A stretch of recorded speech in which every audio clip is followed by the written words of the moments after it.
ពាក្យនេះយើងអានថា dad ពាក្យនេះយើងអានថា bag ពាក្យនេះយើងអានថា pad ពាក្យនេះយើងអានថា rag បាទជំរាបសួរបងប្អូនអរគ្នានេះគឺជាវីដេអូតទៀតដែលយើងរៀនអំពីស្រៈសំឡេងខ្លីគឺ A សំឡេង A បាទអញ្ចឹងដល់ពេលនេះគឺយើងយក A បូកជាមួយនឹង D សំឡេង D A D add គឺខ្យល់ខាងក្រោយនេះគឺ D ខ្យល់ D add ឧទាហរណ៍ដូចជាពាក្យនេះ The add dad ហើយពាក្យមួយនេះ P សលេង P add pad បាទឬក៏បងប្អូនប្រកប P A D pad បន្តមកទៀតនេះគឺ A បូកជាមួយនឹង G សលេង G G egg មានខ្យល់ G នៅកន្ទុយ egg B A G bag R A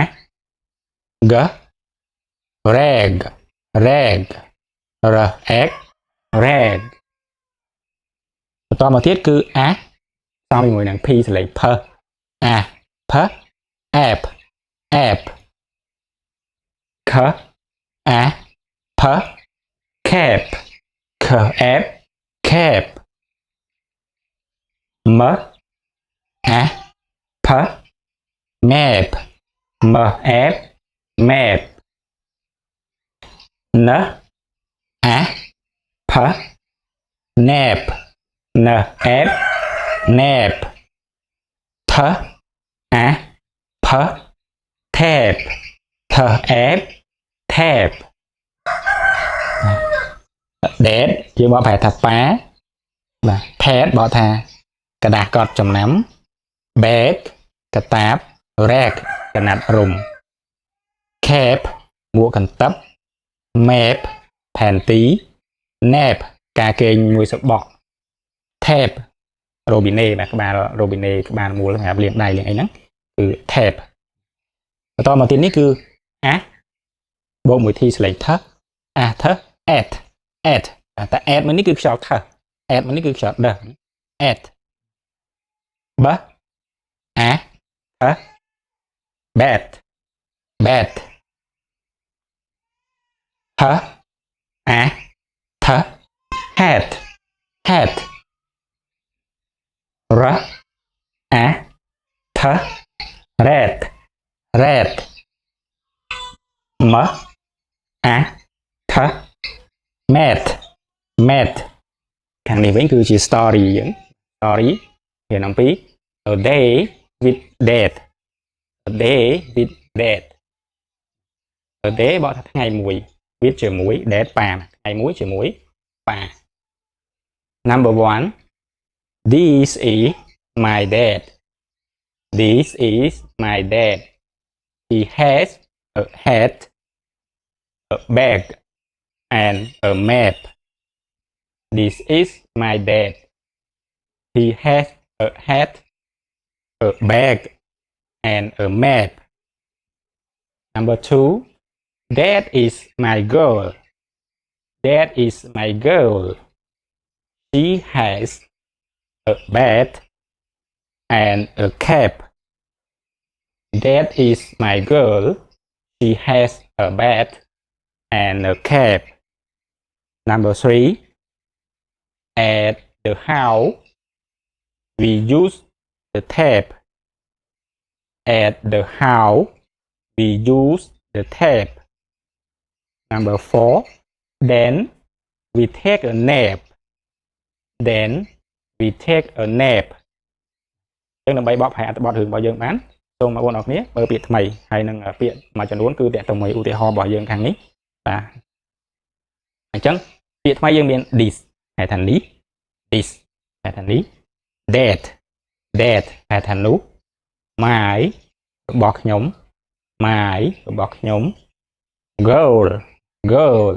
girl ក្មេងស្រី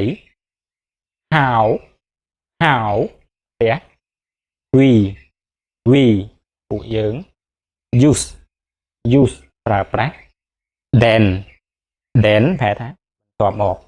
ឥឡូវសូមបងប្អូនបកប្រែអត្ថបទរឿងរបស់យើងទាំងអស់គ្នា number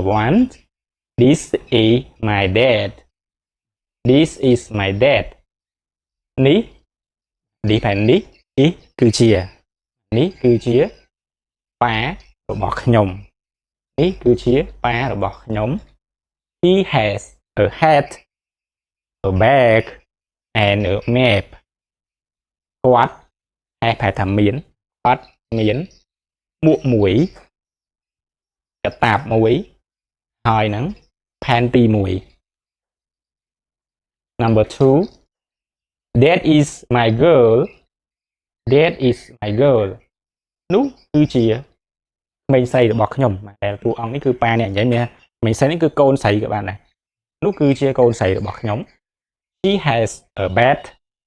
and a cap ថានាងមានbat ថាម៉េច bat ដំបងវាយបាល់មួយហើយនឹង cap មួយកតាប់នាងមានដំបងវាយបាល់មួយហើយនឹង and ហៅថាហើយនឹងមួកកតាប់មួយ number 3 at the house we use the tape at the house we use the tape at the house ហៅថានៅផ្ទះពួកយើងប្រើប្រាស់ក្បាល robinet មួយយើងប្រើប្រាស់ robinet បាទសម្រាប់មូលលាងដៃនៅផ្ទះពួកយើងប្រើ robinet number 4 then we take a nap then តែត្រប់មកពីពួកយើងអញ្ចឹងត្រប់មកពួកយើងពាក្យ nap ខណៈពាក្យជានាមប្រែថាការគេងបកមកសាឡេវគេងមកសាឡេតហ្នឹងពេល take a nap យើងបកថាគេងមួយស្របកគេងមកសាឡេតអញ្ចឹងបន្ទាប់មកពួកយើងគេងមួយស្របកអូខេអរគុណបងប្អូនអរគ្នាបើសិនជាបងប្អូនពេញចិត្តវីដេអូនេះសូមបងប្អូនចុច share និង like ហើយបងប្អូនដទៃទៀតបានឃើញផងហើយបើសិនជាបងប្អូនចូលទៅកាន់ YouTube ហើយបងប្អូនគិតថា YouTube របស់ខ្ញុំមានប្រយោជន៍សូមបងប្អូនជួយចុច Subscribe ហើយនិងចុចរូបកណ្ដឹងដើម្បីទទួលបានវីដេអូថ្មីៗបន្ថែមទៀតខ្ញុំនឹងព្យាយាមអាប់ឡូតវីដេអូចូលទៅកាន់ YouTube ពីការបង្រៀនពីដើមដល់ចប់ហើយនឹងបោះក្បាយសម្រាប់ឲ្យបងប្អូនតូចៗដែលទើបចាប់ផ្ដើមរៀនភាសាអង់គ្លេសក៏អាចរៀនបានដែរអរគុណបងប្អូនអរគ្នា